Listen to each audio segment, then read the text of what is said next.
no dons de governo. 1 Coríntios 12, 28. Quem pode ler para mim? Uns estabeleceu Deus na igreja, primeiramente apóstolos, em segundo lugar profetas, em terceiro lugar mestres, depois operadores de milagres, depois dons de curar, socorros, governos, variedade de línguas. Então, o que a gente aprende? Que eu já venho falando aqui, que o corpo de Cristo somos nós, somos essas pedras, né? E o Senhor vai distribuindo a cada um conforme a sua soberania, a sua vontade, de acordo também como eu venho a buscar o Senhor. O que seria esse dom de governar, né? Eu coloquei assim, a igreja necessita de um dom especial de organização para ser governada espiritualmente e não como uma empresa. A igreja não é uma empresa, amém? A igreja é o reino de Deus aqui na terra, né? Nós somos os representantes do Senhor aqui na terra, amém? Então, a pessoa que está presidindo na figura do pastor, ele tem o dom de governar sobre assuntos administrativos, governar sobre assuntos emocionais e sobre assuntos espirituais. Por isso que é importante que a gente venha a interceder pela liderança da igreja, né? As mulheres também fazem parte da liderança, mas eu particularmente, para esse dom de governo, eu creio que está sobre a figura do pastor da igreja, do anjo do Senhor, que Deus estabeleceu em cada lugar, e aqui a gente tem o nosso pastor. Então a gente deve orar para que ele tenha a sabedoria do Senhor, a sabedoria que não vem do homem, que Deus venha capacitar, né? Eu vou dar um pequeno exemplo. Eu pinto, comecei a pintar de brincadeira. Nunca fiz faculdade, nunca fiz curso de pintura, nada disso. E eu sempre fui autodidata. E isso tornou-se uma coisa séria e eu fiz um caminho disso em outro país. E há pouco tempo agora eu comecei vou dizer reciclar, eu comecei a ver alguns vídeos de algumas técnicas de pintura. Aí eu olhei assim e falei, gente, mas isso eu já fazia, nunca ninguém me disse. Isso eu já fazia, nunca ninguém me disse. Eu falei, meu Deus. Aí eu comecei a rir, eu falei, como Deus é maravilhoso, né? O Senhor colocou aquilo em mim, eu não tinha feito esse curso, eu não tinha capacidade natural para fazer aquilo, e o Senhor colocou em mim. Então agora eu vou colocar para o mundo espiritual. Às vezes a pessoa não tem um curso de economia, não tem um curso de administração, não tem a sabedoria natural, né, que a pessoa adquire no caminhar, mas tem a sabedoria que vem do Senhor. E sem ela perceber, ela vai começar a derramar aquilo na vida da igreja. Então, dons de socorro. O que seria dons de socorro? Existem pessoas que estão envolvidas em recuperação de pessoas viciadas, pessoas de rua, em situação de abandono, recuperação de famílias com dificuldade. Nós devemos ter esse dom em nós, né?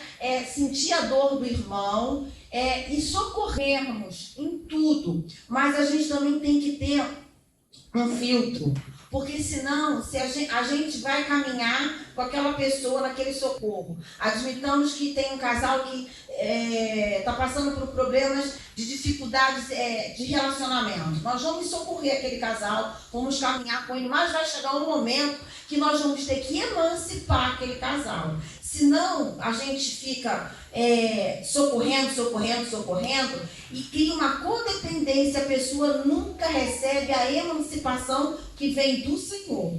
Então, nós que exercemos esse dom de socorro, nós devemos também pedir a Deus sabedoria para exercer esse dom, para que isso não ultrapasse e não vire uma codependência e a pessoa não consiga romper em fé e caminhar com Cristo, aprender a orar por si mesma, aprender a ter discernimento para resolver as suas questões, quer sejam emocionais, quer sejam espirituais, quer sejam financeiras. Nós socorremos, mas chega um momento que a gente não pode ser bombeiro apagando incêndio continuamente. Estão percebendo a diferença? Então a gente tem que ter esse discernimento, né? Por exemplo, eu vou aconselhar uma pessoa e você conversa assim com alguém. Aí você pergunta assim, eu estou aconselhando essa pessoa há 2 anos, ok. Quando você vai conversar assim, há 10 anos eu aconselho essa pessoa. Eu fico assim, com 10 anos e nada mudou, alguma coisa tem de errado. Criou o quê? Uma relação de codependência e a pessoa não é emancipada. O verdadeiro socorro e a verdadeira liderança, ela emancipa você para caminhar com Cristo de fé em fé, de glória em glória. Entendeu? Ela te ajuda nos momentos da dificuldade, nos momentos de crise, te tira daquela situação, restaura a sua vida, né? Nós somos reparadores de brecha. O Senhor nos levantou para reparar brecha na vida de outras pessoas. Por isso que nós precisamos do dom do Espírito Santo. Porém, nós não podemos usar disso para criar uma codependência da pessoa na nossa vida. Senão, muitas vezes, eu já vi isso, né? Ah, mas Deus me usa assim, mas já estou naquele aconselhamento há não sei quanto tempo, e eu fico pensando assim, meu Deus, como que pode ser tanto tempo que a pessoa não rompeu o inferno? É igual psicólogo, já viram? A pessoa está no psicólogo 10 anos, aí você pensa assim, nunca recebeu alta? Alguma coisa não bate certo. Tem que haver um caminhar, né, diferente. Então, quando a gente vai exercer esse dom de socorro, a gente tem que buscar de Deus como socorrer e como ser uma bênção na vida dessa pessoa. E também a gente não pode ir para o outro lado da omissão, tá vendo a pessoa precisando de socorro, às vezes é um socorro emocional, às vezes é um socorro financeiro. Deus vai provar, não é quando a gente tem, é quando a gente não tem, né? Quando Jesus mandou Pedro jogar as redes, encheu o barco de peixe, depois ele falou, vem e me segue. Pedro não deixou um barco vazio, deixou um barco cheio.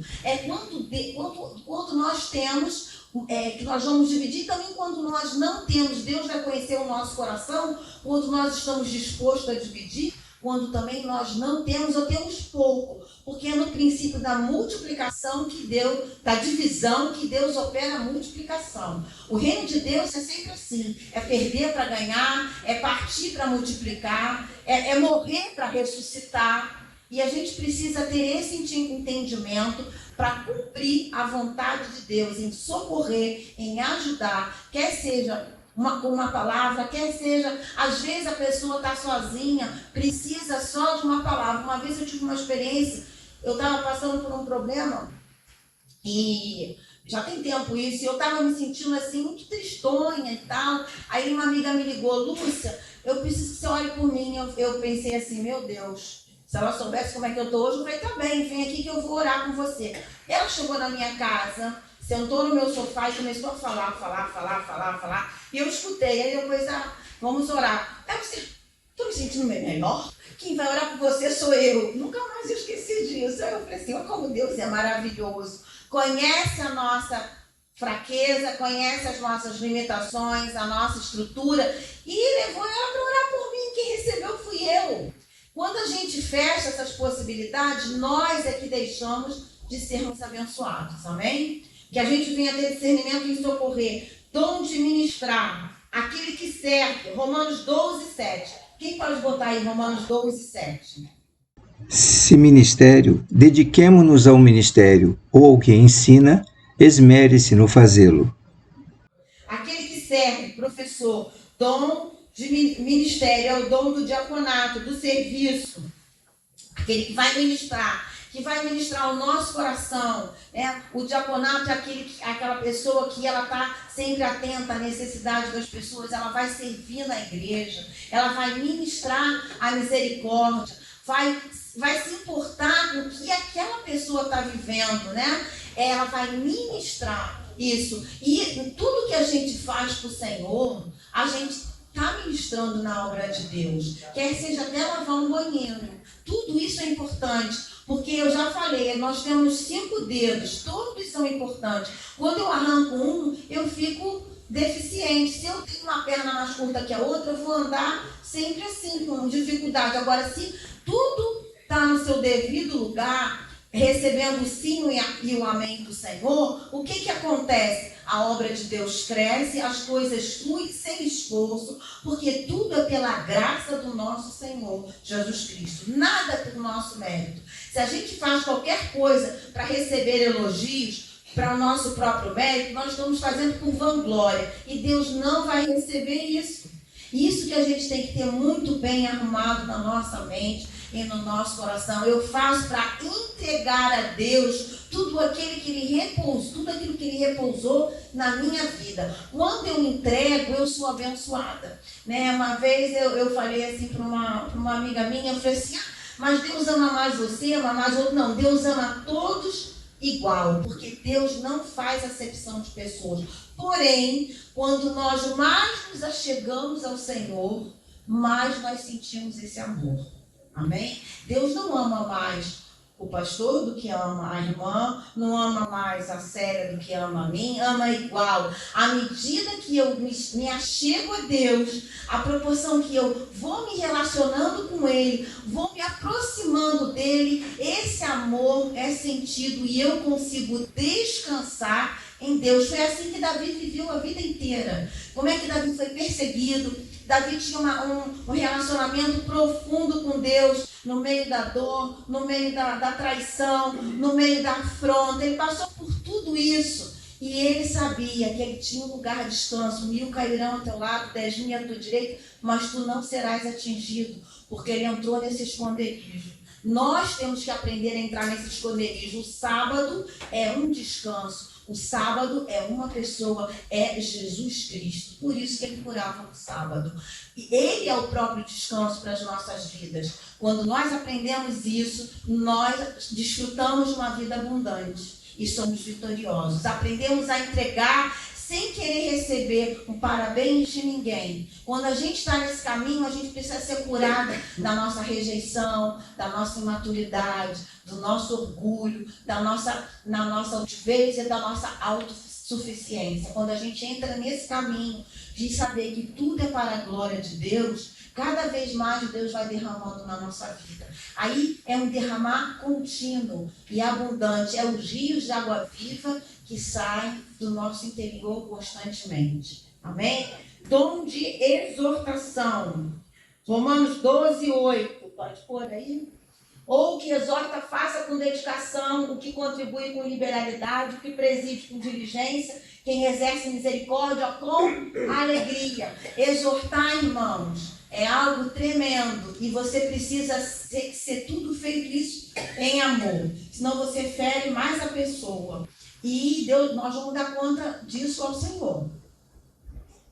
Exortar, se você não tem o amor do Senhor para exortar aquela pessoa, você fica calado, mas você também não pode ser omisso diante do pecado, porque a omissão é um grande pecado. Foi isso que também levou à ruína na casa de Davi. Ele foi omisso com os seus filhos, ele não corrigiu os seus filhos. Deus ama a nossa vida e nos corrige. Graças a Deus que Deus nos corrige. E se nós, como filhos, não amamos a correção do Senhor, nós estamos mal na fotografia. Devemos amar a correção do Senhor. Senhor, me corrige naquilo que eu preciso consertar. Porque vai chegar uma hora que Deus vai proporcionar uma situação para corrigir aquilo na sua vida. Exemplo, quando Jacó saiu lá, fugido porque mentiu, porque enganou e foi lá para a casa do tio dele lá, Labão. Ele ficou lá 20 anos da vida dele. Quando ele decidiu voltar, ele teve no meio do caminho se encontrar com aquilo que ele fez de errado, com aquilo que ele mentiu, com aquilo que ele feriu. Ele foi corrigido pelo Senhor, ele teve que perdoar Esaú e houve reconciliação. E nossa vida também é assim. A gente pode ficar, às vezes, muito tempo parado no lugar, porque Deus quer trazer aquilo que está errado para consertar na nossa vida, para a gente estar sempre nesse movimento de reconciliação, não só com Deus, mas a reconciliação com as pessoas que estão ao nosso redor. Amém? Reconciliação nos irmãos, reconciliação também com aquelas pessoas que não são do Senhor, porque a Bíblia diz que nós devemos ter paz com todas as pessoas. Amém? Então, esse dom de exortação, você não pode se calar, mas tem que ser em amor, para não ferir mais a pessoa, mas fazer com que a pessoa se arrependa verdadeiramente. Confesse, 3 movimentos: confesse o seu pecado, Se arrependa e mude de atitude, porque confessar só não adianta nada, precisa arrependimento. A consequência, ela chega, né? Às vezes Deus tem tanta misericórdia que a consequência a gente paga pela metade, mas a consequência dos nossos atos chega. Os nossos pensamentos vão determinar os meus sentimentos. Os meus sentimentos vão determinar minhas ações. As minhas ações vão estabelecer as minhas escolhas. E as minhas escolhas vão definir o meu futuro. Por isso que eu tenho que ter cuidado com o que eu penso. Renovar a minha mente na palavra de Deus. E quando alguém vier me exortar, eu tenho que ter humildade de conferir. Realmente, às vezes, tem coisa que nem eu sei que eu tenho, mas o outro, Deus levantou para me corrigir. E quando o pastor levanta, né, a Bíblia diz que o pastor tem a vara e o cajado. A gente só quer saber do cajado para conduzir, mas a vara, quando vem com uma palavra dura, uma palavra de sabedoria, a gente tem que aprender a escutar. Por quê? Porque senão nós entramos, sabe em quê? Em rebelião. E a Bíblia diz que a rebelião é como o pecado de feitiçaria. Quando Deus levantou o profeta Natan para confrontar Davi, falou para ele aquela história que todos nós conhecemos, e o Davi falou assim: esse homem que fez tal coisa deve morrer, deve restituir 4 vezes mais do que ele fez. A sentença saiu da boca do próprio Davi. O que aconteceu? Ele perdeu 4 filhos. 4 filhos morreram, né? Irmãos, a gente tem que ter cuidado com o que a gente fala para o irmão, para nós mesmos, a respeito da nossa vida. E quando a gente for exortar, coloque em primeiro lugar, você veja aquele seu irmão pelo lado do avesso, como é que ele vai ficar em Cristo Jesus. Eu tenho um pouco de colérico. Quando eu vejo uma coisa assim, eu falo mesmo. Eu falo, Senhor, me ajuda, que eu não consigo ver uma coisa que aqui não está escrito na Bíblia, a pessoa está indo para aquele caminho de engano. A gente tem que falar. Não pode somente, vai ficar de mal comigo, vai ficar nada. Na correção, quando tem a unção de Deus, aquele jugo de engano é quebrado e a gente vê a glória do Senhor. Não somos covardes. Deus nos deu um espírito de ousadia e de temor ao Senhor. Amém? Na apostila agora tem o dom de ensinar.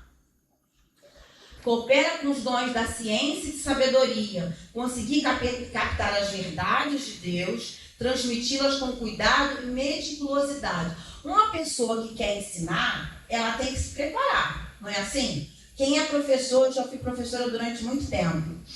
Quem é professor, trabalha na escola e trabalha em casa. Leva trabalho para casa, né? Tem que corrigir prova, tem que preparar a aula, tem que saber que uma turma, por exemplo, eu tinha mais de 20 turmas na escola. Uma turma tinha uma necessidade, a outra turma já conseguia ir mais além. Então eu tinha que aprender a lidar com essas diferenças, ou um olhar observador e um olhar não crítico, mas um olhar de misericórdia para saber isso no natural. O que aquela turma necessitava, qual era o grau de dificuldade maior e qual era a criança que estava ali fora daquele quadrado, que precisava entrar no quadrado. Mas para isso a gente tem que se preparar. Então, às vezes as pessoas querem ensinar sem nunca ter lido nada. Fica difícil, né? Senão é que nem eu falava na faculdade, eu estava até conversando ontem isso. Essa última faculdade que eu fiz, tinha uma aula de sociologia que eu ia me embora. Ele começava assim, parágrafo 2, e eu dizia: professor, me desculpe, procurar o óleo eu procuro em casa. Eu não conseguia, eu já estava cansada, a gente chegava de noite para fazer a faculdade. E ele lia o texto, não explicava nada, então eu preferia ler em casa, pesquisar e aprender. Mas então, quem vai ensinar precisa se dedicar ao estudo da palavra. Amém? Essa dedicação não é dedicar só quando vai dar aula, não. É uma dedicação contínua, querendo saber, querendo se informar, para você não falar aquilo que não está na palavra de Deus. Temos que ter esse zelo. Amém? Porque, mais uma vez, eu vou dizer, nós vamos dar conta de tudo aquilo que nós falamos no altar e fora do altar, principalmente no altar, que é santo. Amém, irmãos? Dons de ensinar, dom de repartir. Romanos 12, 8. Tá ali, ó. Quem contribui com liberalidade. A gente não dá para ser abençoado. Existe aí um erro assim, eu tenho que dar, porque se eu dou, eu vou ganhar. Não, você vai dar porque você ama a Deus. Você, ao amar a Deus, aquilo brota do seu coração naturalmente, sem esforço. Não pode dar com medo, porque se não der, isso aí já virou amuleto. Se eu não der, eu vou ser castigada. Se eu não der, vai acontecer isso. Isso que você faz com esse movimento assim, Deus não recebe. Porque quando a gente ama o Senhor, quando a gente ama uma pessoa, a gente quer ver o quê? Quer ver o bem-estar dessa pessoa, quer ver essa pessoa abençoada, e muitas vezes a gente quer carregar essa pessoa no colo e quer poupar essa pessoa. Eu estou falando desse amor natural, dos danos, né? Assim que às vezes o pai faz com o filho quando é menor. Isso daí vai afetar meu filho, eu vou ter mais cuidado. E é assim que a gente deve proceder. Quando a gente vai ofertar, quando a gente vai dar com liberalidade, com generosidade, a gente dá porque a gente ama o Senhor e faz em alegria, a alegria é fruto do Espírito Santo, para que nós venhamos a desfrutar, porque nós vamos ser coparticipantes disso na nossa vida. E Deus vai nos recompensar, porque Deus não despede ninguém de mãos vazias. Nunca foi assim. E o Senhor, Ele é poderoso para fazer infinitamente mais. Eu não sei se eu já contei isso, acho que eu contei no PG. Quando eu cheguei aqui em 2018, que meu esposo veio ele tirou uma licença sem salário, viemos com uma reserva pouca, né? Eu sabia que era pouca. E apareceu aí aquela coisa do PIS, né? Não sei bem, era um dinheiro da Caixa Econômica que tinha, eu nem sabia que ia receber isso. Aí estava lá meu nome. Aí eu falei assim, nossa, que benção. E o Senhor falou para mim assim, olha, esse dinheiro não pertence a você. Aí eu falei assim, o quê? Esse dinheiro aí você vai entregar para uma pessoa. Aí Deus me mostrou a pessoa. Aí eu falei para o Maró, esse dinheiro não me pertence. Aí ele olhou, eu falei assim, esse eu vou entregar. Olha, irmãos, na altura acho que foi R$4.000. Olha, eu precisava muito. Eu entreguei esse dinheiro.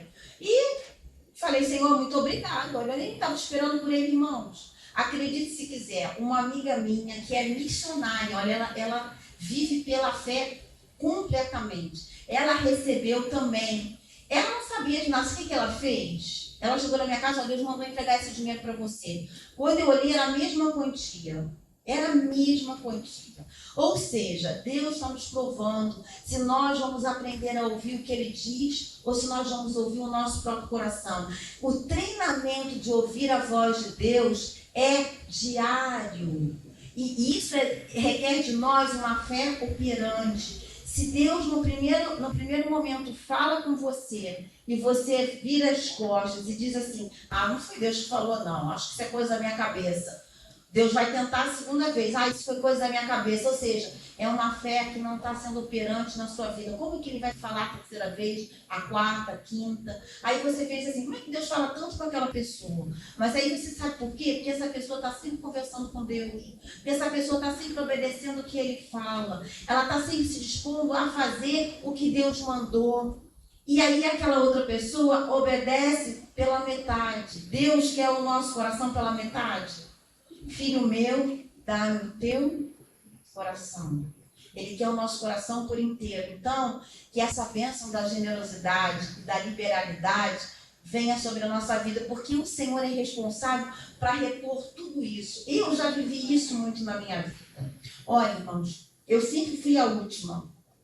Não falo isso para me exaltar, não, mas o Senhor me abençoou tanto, tanto, tanto. Eu fui dando, e aí as pessoas falam assim, mas você não está semeando nada para a sua velhice, nem para o seu futuro. Eu falei assim, mas eu dou porque Deus mandou. Se Ele não tivesse falado, eu não teria feito, e Ele vai ser responsável por isso. Um dia Deus me deu aquele versículo, eu vou dar para vocês vinha que vocês não plantaram, casas que vocês não construíram, poços que vocês não cavaram. Isso é a prosperidade de Deus, não é riqueza, é Deus nos entregar na mão tudo pronto, sem o nosso esforço. E realmente Deus me abençoou, né? E às vezes eu olho para trás e falo assim, até aqui, e Deus me abençoou tanto que realmente me deu tudo isso através da vida do meu marido. Deus levantou o Mário para ser um abençoador na minha vida. E eu louvo a Deus, porque obedecer a Deus sempre traz carregado consigo muitas bênçãos. que a gente venha aprender esse caminho da obediência, da liberalidade, do repartir. É aquele que distribui não só dinheiro, mas tempo da sua vida em ajudar o outro, né? Às vezes é você fazer uma visita, às vezes é você ligar, às vezes é você não pensar só nos seus problemas, porque nós precisamos ter bem arrumado dentro de nós, que nunca, a bênção de Deus nunca tem a ver só conosco, tem a ver conosco e tem a ver com o coletivo, não só da minha casa, da minha família e da minha igreja. Se eu não busco, se eu busco só para mim, você está buscando egoisticamente. Você tem que buscar para você ser uma bênção. O que Deus disse para Abraão? Abençoar-te-ei e você será o quê? Uma bênção. Primeiro Deus nos enche para a gente depois transbordar. Ninguém pode transbordar uma coisa vazia. Mas para Deus nos encher precisa de quê? De comunhão, de humilhação, de humildade, de tudo isso na nossa vida. Se a gente não exerce isso, nós vamos sempre estar coxos espiritualmente. Sempre com o pires na mão, pedinte. É errado pedir ajuda, não. A nossa vida é feita de ciclos. E a gente precisa aprender a discernir, eu já falei isso. O momento que nós estamos vivendo, que a minha família está vivendo, que o meu trabalho está vivendo e que a minha igreja está vivendo. Para que eu seja uma bênção na minha igreja. Deus quer que nós sejamos uma bênção na nossa igreja. Amém? Para isso nós precisamos honrar a liderança da igreja e honrar os irmãos em Cristo. Amém, irmãos? Com a nossa oração, com a nossa generosidade, com o nosso socorro, com a nossa exortação e principalmente se colocando no lugar do outro. Né? Hoje em dia o mundo não tem essa empatia. Todo mundo quer só a si mesmo. E isso não é o evangelho que o Senhor nos deixou. Amém? Então, vamos agora para a revelação. Quem pode abrir em Mateus 2,12? O outro pode abrir em Romanos 11,4. Não vamos ler todos esses versículos para a gente poder avançar. Sendo por dívida advertência, prevenidos em sonho para não voltarem à presença de Herodes, regressaram por outro caminho à sua terra. Né? Primeiro o anjo visitou Maria, né? Não foi assim? Deus falou primeiro com Maria. Deus confiou à mulher a criação do filho dele. O primeiro chamado de uma mulher, irmãos, é a maternidade, ok? Não podemos inverter essa ordem. O primeiro chamado, às vezes quando a pessoa não pode ter filhos naturais, ela tem filhos do coração. O primeiro chamado de uma mulher é a maternidade. É a maternidade. Deus confiou a Maria a educação do seu filho. Quando Deus começou a falar com José, depois ele só falava com José. Né? Deus advertiu, revelou a José que eles teriam que sair dali, porque Herodes queria matar. O que é revelar? Eu já falei aqui. É tirar o véu. Deus revela o passado, Deus revela o que acontece no presente e Deus revela o futuro, porque Deus é o quê? Onipresente, onisciente e onipotente. São os atributos do Senhor. Agora, toda revelação tem que passar pelo filtro da palavra de Deus. Por isso que nós precisamos conhecer a palavra do Senhor. Tá bom? O que procede do caráter de Deus. Por exemplo, Deus me revelou que eu vou casar com fulano e o fulano está casado. Essa revelação não vem de Deus. Isso acontece, essas coisas, essas revelações doidas aí. Tem muita gente fazendo revelação que não é revelação. Porque o diabo, ele quer imitar as coisas de Deus. Ele sempre vai ter uma imitação para aquilo que é verdadeiro. Não tem nota falsa, existe a verdadeira, existe a falsa. E sempre os dons do Espírito Santo, existe do outro lado, nas trevas, no ocultismo, coisas parecidas, que é adivinhação, parece revelação, mas não é.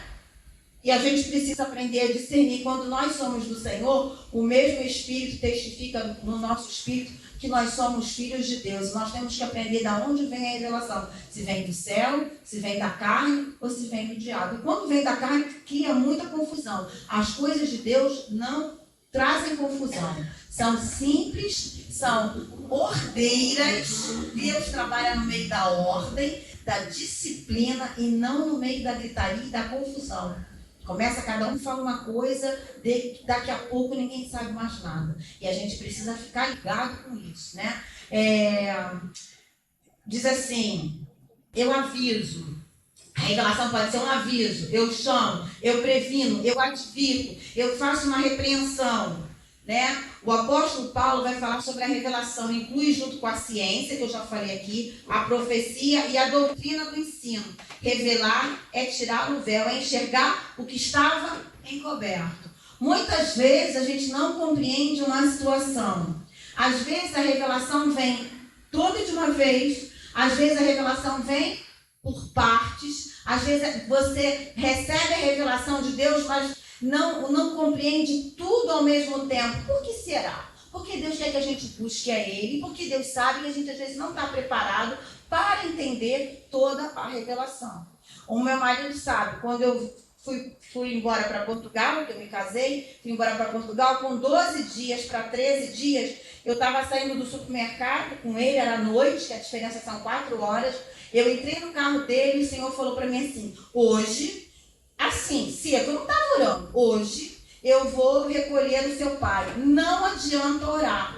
Nossa, eu comecei a chorar. Chorava sem terminar. Eu falei assim, meu Deus, olha, Deus estava me avisando, tamanho era o amor dele. Meu pai passou mal, de um dia para o outro, no outro dia Deus recolheu o meu pai. Né? Meu pai também falava coisas que ele não devia. Ele falava sempre assim, eu não quero nunca que você esteja no meu sepultamento. Eu não quero... Eu falei, para de falar isso. De vez em quando ele ficava coisa de italiano, umas coisas doidas. Realmente eu não fui no sepultamento dele, foi impossível. Por isso que a gente tem que ter cuidado quando a gente fala e aquilo que a gente diz assim diz o Senhor. Porque toda palavra que nós dissermos, nós vamos dar conta ao nosso Deus. Amém? Se Deus realmente falou, aquilo vai se cumprir. Ele pode revelar uma coisa que está acontecendo? Pode. Ele pode mostrar. Hoje o Senhor me mostrou que a irmã fulana de tal está angustiada, está desesperada, está com um problema na alma. Vamos orar para que o Senhor alivie essa angústia dela. Isso é uma revelação? Vem para consolar aquela pessoa. É uma revelação?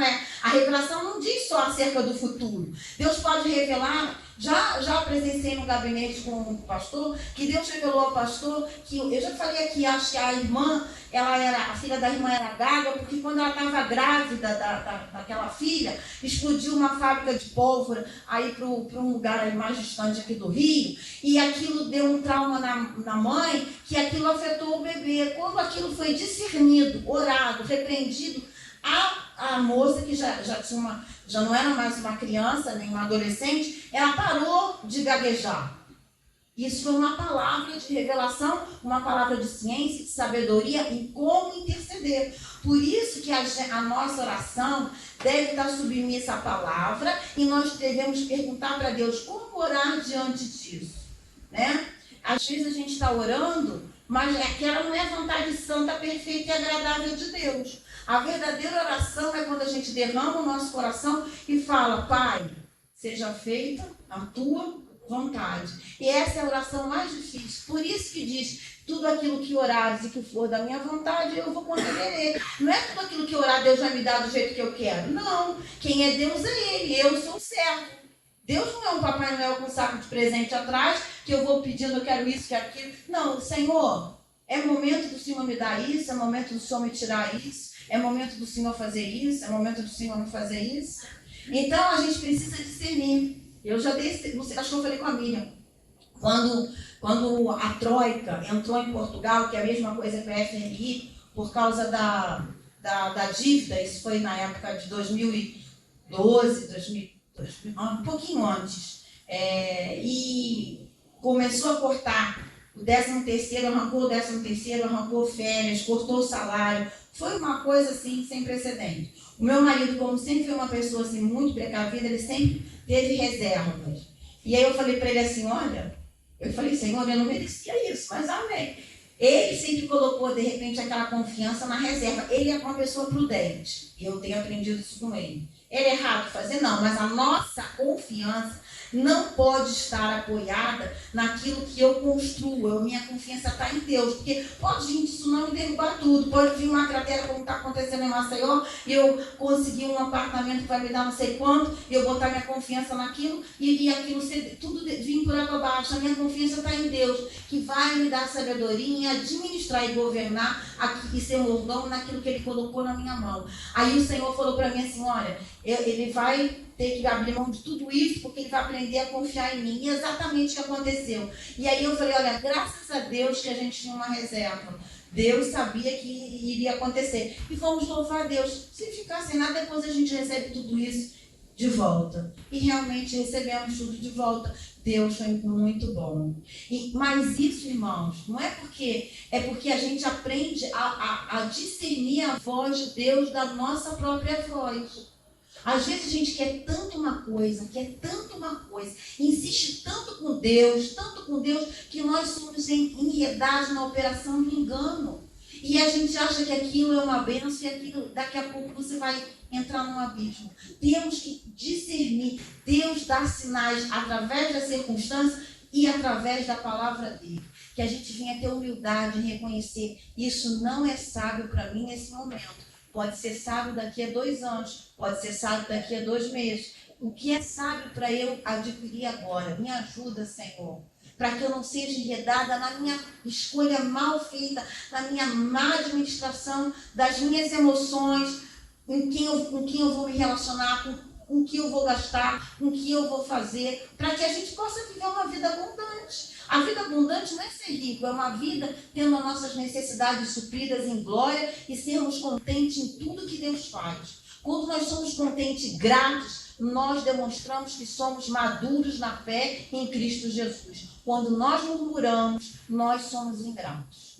Quando nós começamos a murmurar, a reclamar disso, a reclamar do horário, a reclamar do trabalho, a reclamar daquilo, eu estou dizendo para Deus, nada que o Senhor tem feito para mim é suficiente. E Deus sabe como cuidar das nossas deformidades, das emoções e daquilo das nossas ações. E Deus nos corrige. E louvado seja Deus que nos corrige, para que a gente possa crescer em fé. Amém? Então, atenção. Geralmente falamos em nossas igrejas, aquele irmão tem dom de visão. Dom de visão, visão não é dom. Visão é uma graça de Deus. Diante dos... Como é que acontece visão?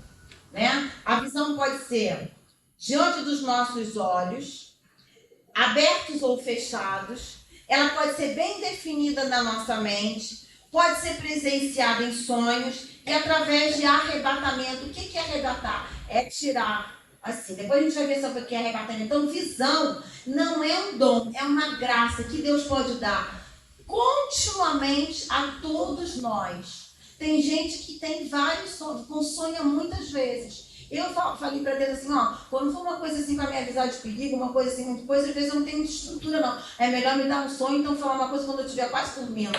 Entendeu? Porque eu sou muito emotiva.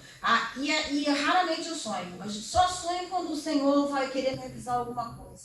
E aí eu tenho que prestar atenção. Nem todo sonho é o Senhor, às vezes são coisas da nossa psique, da nossa emoção. E a gente precisa discernir. Se a gente não discerne o sonho, conta para um, conta para o segundo, conta para o terceiro. Daqui a pouco, cada um parece que abriu aquele livro de misticismo do sonho. Sonhar com cobra é traição. Sonhar com... Isso aí é coisa do mundo. A gente tem que pedir o discernimento que vem do Espírito Santo. O discernimento que vem do Espírito Santo é certeiro, é revelado. Foi assim com José. José interpretou o sonho. Quem sonhou foi Faraó. Mas a interpretação do sonho estava na vida de José. Certo?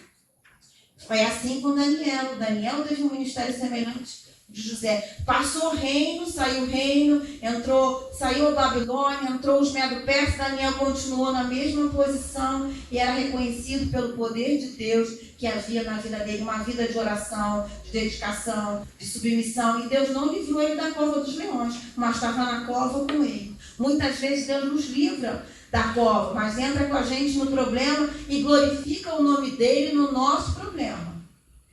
A vontade de Deus é sempre glorificar o nome dele na nossa vida. Quando a gente tem esse entendimento, a gente entrega e descansa.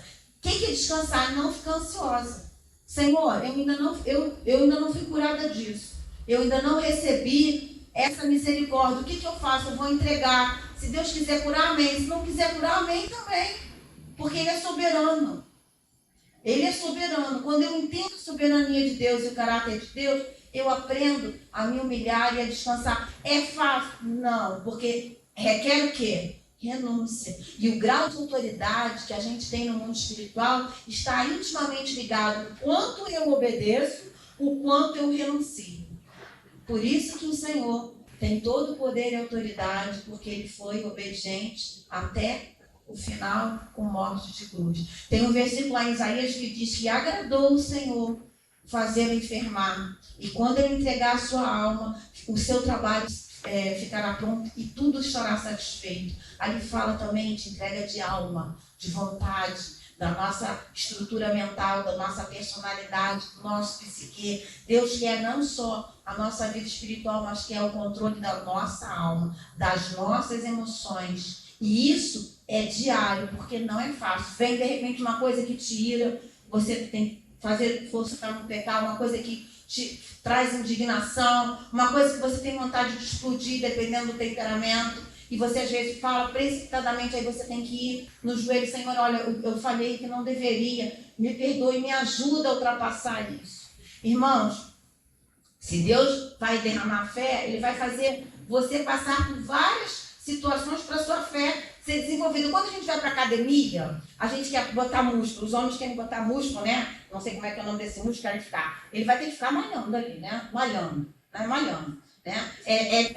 Quase todo dia, então 3 vezes por semana. Isso é só aquele mês, ele vai ter que continuar no outro mês, no outro mês, no outro mês. É contínuo. Assim a nossa vida espiritual tem que malhar mesmo. É no joelho, é na cara, é na palavra, é no choro, é na intercessão, é na entrega. Isso é diário. Quando eu tenho isso na minha vida, eu consigo romper em fé e eu consigo enxergar o plano de Deus e discernir aquilo que o Senhor tem preparado para mim. Né? O Mário às vezes fala assim, você está lá no futuro, eu já vejo o final. Eu não quero saber como é que vai ser o processo, eu já estou enxergando o final, a bênção. E aí eu vou, às vezes vou batendo na mesa, batendo na outra mesa, mas chego lá inteira. Entendeu? Esse é o projeto, porque a Bíblia diz que o final é melhor do que o começo. Né? Deus falou para Abraão, sai da tua terra, mas não disse para onde é que ele ia, mas Abraão aprendeu a caminhar com Deus. Essa é a vontade de Deus, que a gente aprenda a caminhar com Ele o tempo inteiro. Por isso que às vezes vem as coisas que vêm sobre a nossa vida e a gente precisa entregar para que a gente receba o sim, o amém do Senhor. Então, visão não é dom, é uma graça. A visão também é uma experiência comum no Novo Testamento. Quem pode ler Mateus 17:9? E descendo eles do monte, ordenou-lhe Jesus: a ninguém conteis a visão, até que o Filho do Homem ressuscite dentre os mortos. Aquilo foi no Monte da Transfiguração, onde apareceu Moisés e Elias. Foi uma visão tão real que parecia que eles estavam ali, realmente ali naquele lugar, né? Então, a visão você pode ver também de olho aberto. Pode ver de olho aberto, pode ver de olho fechado, mas não passa pela nossa mente. Toda a revelação é entregue ao nosso espírito. O Espírito Santo habita com o nosso espírito. E isso passa para os nossos sentidos, ok? O arrebatamento pode, vamos ver mais lá na frente, pode ocorrer nos sentidos e também no corpo. Quem lembra que o profeta Elias aparecia num lugar, depois aparecia em outro lugar? Ele era arrebatado pelo Senhor. Tanto é que quando Deus o levou para o céu, vamos procurar que ele pode ter aparecido em outro lugar, um arrebatamento. O diabo copia isso, copia. Tem muita gente aí fazendo aí a vassoura da bruxa, a projeção astral. Isso, o diabo, ele tem o poder dele limitado, mas ele quer copiar aquilo que é verdadeiro. Existe isso, existe. Isso pode acontecer para um fim proveitoso. Não é para a gente agora, né, dar vontade assim, agora mesmo eu queria agora aparecer lá, não ter que viajar 10 horas de avião e já aparecer lá. Seria tão bom, né, se fosse isso. Mas Deus faz para um fim proveitoso, não para nós nos aproveitarmos. Amém? É diferente. Ok? Está de pé, agradecer ao Senhor. Que Ele venha completar tudo aquilo que não foi falado, que Ele nos ajude a honrarmos o ministério da nossa igreja e sermos canais de bênção aonde quer que o Senhor nos plantar, pelo tempo que o Senhor nos plantar, porque é um tempo para todas as coisas. Há tempo de abraçar, há tempo de deixar de abraçar, amém? Senhor, nós te louvamos, te agradecemos por esse dia, rendemos graça pela tua infinita misericórdia. Ajuda-nos, Senhor, a entendermos os dons do teu Espírito Santo. Reparte sobre a tua igreja esses dons. Reparte, Senhor, e que nós venhamos a ser capacitados para recebermos o serviço que vem do Senhor. Os dons vêm do Espírito Santo, mas o serviço, o ministério vem do Senhor Jesus. Obrigado pelo ministério que o Senhor levantou nesse bairro da Igreja Batista Nova Esperança, Senhor. Muito obrigado, Senhor. Que o Senhor ajude, que o Senhor venha acrescentar as almas que hão de ser salvas. Que o Senhor dê sabedoria ao pastor, à pastora Miriam. Que o Senhor venha derramar bênçãos incontáveis sobre esse lugar. Que esse lugar seja um lugar de socorro, um lugar de governo, um lugar de misericórdia, um lugar, Senhor, de refúgio para aqueles que estão necessitados do teu abrigo. Nós te agradecemos e somos gratos. Por isso, reparte no meio do teu povo a verdadeira prosperidade. Traz poços que nós não cavamos, traz vinhas que nós não plantamos no meio do teu povo, traz casas que nós não edificamos. Que essa bênção que o Senhor deu a Abraão de prosperar, Senhor, enquanto andava contigo, venha sobre este lugar para a glória de Deus. Que nós venhamos a romper em fé nesse ano que vai se iniciar e que nós vejamos diante de nós quão bom o Senhor tem sido para as nossas vidas. Te rendemos graças no nome de Cristo Jesus. Amém.